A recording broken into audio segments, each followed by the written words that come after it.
अस्सलामुअलैकुम। Board of intermediate and secondary education में पुखास के चेयरमैन साहब की जानिब से ये तलबा और तालबात के लिए ये आगाही वीडियो पैगाम जारी किया गया है, जो कि सालाना इम्तिहान 2026 में होने वाले 9वीं और 11वीं जमात के इम्तिहानात ई शीट पर लिए जाएंगे।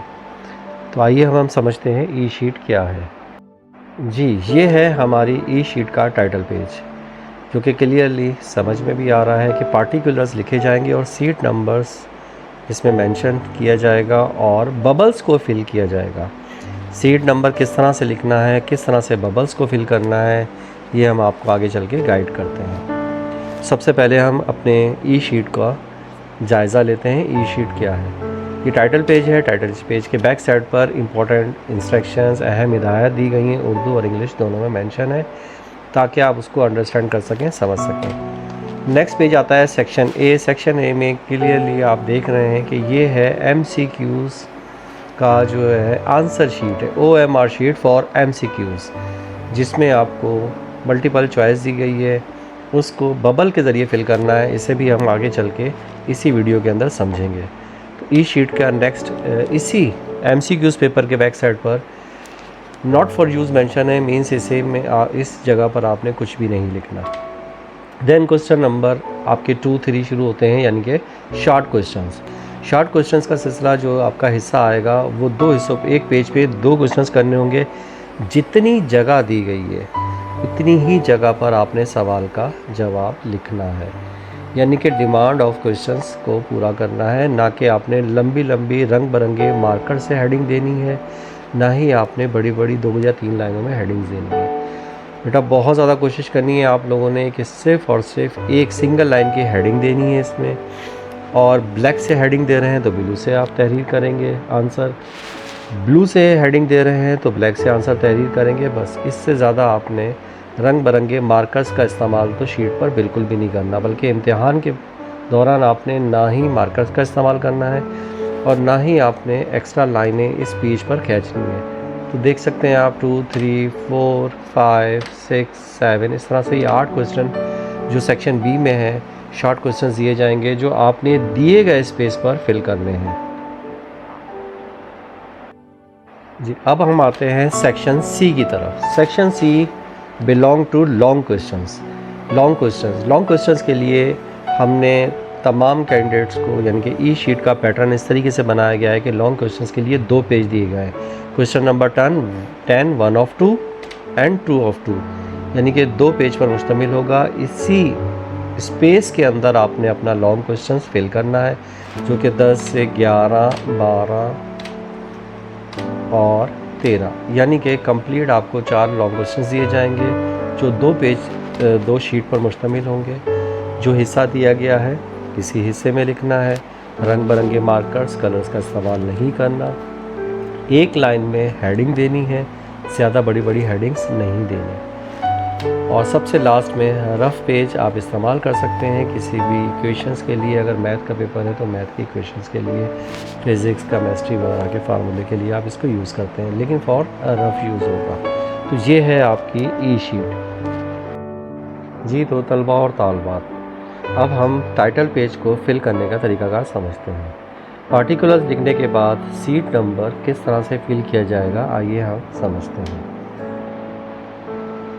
How to fill seat number in bubbles. अब सपोज़ कर लेते हैं आपके पास 5 डिजिट का सीट नंबर आता है, और इस सीट नंबर का जो आपको किस तरह से इस 6 बॉक्सेस में फिल करना है। हम लेफ़्ट साइड से फर्स्ट कॉलम छोड़ देंगे, थाउजेंड्स के हिसाब से वैल्यू को फिल करेंगे। तो सबसे पहले हम 3 लिखेंगे कॉलम नंबर 2 में। फर्स्ट कॉलम को हम छोड़ देंगे क्योंकि ये 5 डिजिट का नंबर है, तो पहला कॉलम हम छोड़ देंगे। सेकंड कॉलम से हम अपना सीट नंबर लिखेंगे। तो तमाम बच्चों के पास अगर 5 नंबर का सीट नंबर आया है तो वो सेकंड नंबर कॉलम से लिखेंगे, 6 का आएगा तो हम फर्स्ट कॉलम से लिखेंगे। तो 3 के बाद 7, 0, 1, 5। अब इस तरह से सीट नंबर लिखने के बाद अकॉर्डिंग टू कॉलम 3 नंबर के नीचे 3 नंबर बबल्स को फिल करेंगे, 7 नंबर के नीचे 7 नंबर को, 0 के नीचे 0, 1 के नीचे 1 एंड 5 के नीचे 5। एक बात मैं यहाँ क्लियरली मेंशन कर दूँ किसी किस्म का कोई star marks, cross marks, tick mark, check sign नहीं काबिल कबूल किया जाएगा, क्योंकि ये सारा जो मैकेनिज़्म है ये एक स्कैनिंग और मशीन सिस्टम पर बनाया गया है। लिहाजा बबल को डॉट फिल करेंगे without any other extra marks. Number second, एक कॉलम में 2 बबल्स को फिल नहीं करेंगे। अगर आपने फिल कर दिया तो हो सकता है कि वो सीट नंबर आपका मिस हो जाए और आपको एब्सेंट होने का चांस होगा। लिहाजा बहुत केयरफुली आपने सीट नंबर्स को फिल करना है। तो आइए आगे चलते हैं। जिस तरह से आपने देखा सेक्शन ए जो है वो एमसीक्यूज़ पेपर है, तो अब आपके स्क्रीन पर नज़र आने वाला सेक्शन ए है एमसीक्यूज़ पेपर। एमसीक्यूज़ पेपर आने के बाद अब इसको थोड़ा सा मैं वाज़े करूँ, एमसीक्यूज़ के बराबर में देखें बिल्कुल इंग्लिश 1 का पेपर है, एमसीक्यूज़ ए लिखा हुआ है। तो किसी बच्चे के पास बी भी आ जाएगा, किसी बच्चे के पास सी भी आ जाएगा। तो इन 3 किस्म के पेपर जो एक एग्जामिनेशन हॉल में डिस्ट्रीब्यूट किए जाएंगे, तो जिस बच्चे के पास जो पेपर आएगा वो अपनी बबल्स को किस तरह से फिल करेगा, आइए हम समझते हैं। तो देखें यहाँ पर एमसीक्यूज़ कोड में ए, बी और सी लिखा हुआ है। अभी लेट्स सपोज हमने देखा कि जो हमारे पास एमसीक्यूज़ का पेपर था उसका ए कोड था, तो सबसे पहले जिस बच्चे के पास जो कोड आएगा, ए आएगा तो ए फिल करेंगे, बी आएगा तो बी फिल करेंगे, सी आएगा तो सी। अब इस एमसीक्यूज़ का ए कोड था तो मैंने पहले ए कोड फिल किया। अब ए कोड फिल करने के बाद 1 बाय 1 तमाम क्वेश्चंस के आंसर्स को बिल्कुल केयरफुली बबल्स के सामने फिल किया जाएगा। एक ही आंसर के 2 जवाब नहीं देने हैं आपने। मैं फिर रिपीट कर रहा हूँ कि गलती से भी 2 बबल्स को फिल नहीं करना। नंबर 1 के सामने एक बबल, 2 के सामने फिर, इस तरह से आप कंटिन्यू 1 बाय 1 बबल्स फिल करते चले जाएंगे और आपकी स्क्रीन क्लियरली मैं दिखा रही है कि आपने किसी किस्म का कोई स्टेयर मार्क्स, एक्स्ट्रा मार्क्स, कोई क्रॉस का निशान, कट का साइन नहीं लगाना है।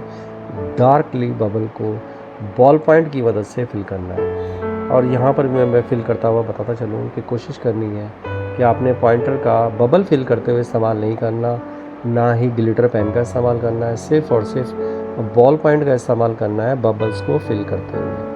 आंसर आप देना चाहते हैं बेशक आप पॉइंटर से दे दें, लेकिन इंक पेन का भी इस्तेमाल नहीं करना, बॉल पॉइंट का ही इस्तेमाल करना है। जी तो तलबा और तालिबात, मैं उम्मीद करता हूँ मेरी बनाई गई आगाही वीडियो आपको बहुत पसंद आई होगी और आपने इससे बहुत कुछ सीखा होगा। फर्दर इन्फॉर्मेशंस के लिए दिए गए नीचे नंबर्स पर रब्ता कर सकते हैं। किसी बच्चे को किसी किस्म को कोई प्रॉब्लम हो अपने टीचर से भी कह सकते हैं। मैं तमाम असातिज़ा के आराम से भी कहता हूँ कि कोई भी गाइडलाइंस चाहिए तो आप हमसे रब्ता कर सकते हैं। हम आपकी सर्विसेज के लिए इंशाल्लाह 24 आवर आपके खिदमत के लिए हाजिर हैं। बहुत शुक्रिया आप सब लोगों का। जज़ाकल्लाह बिल खैर।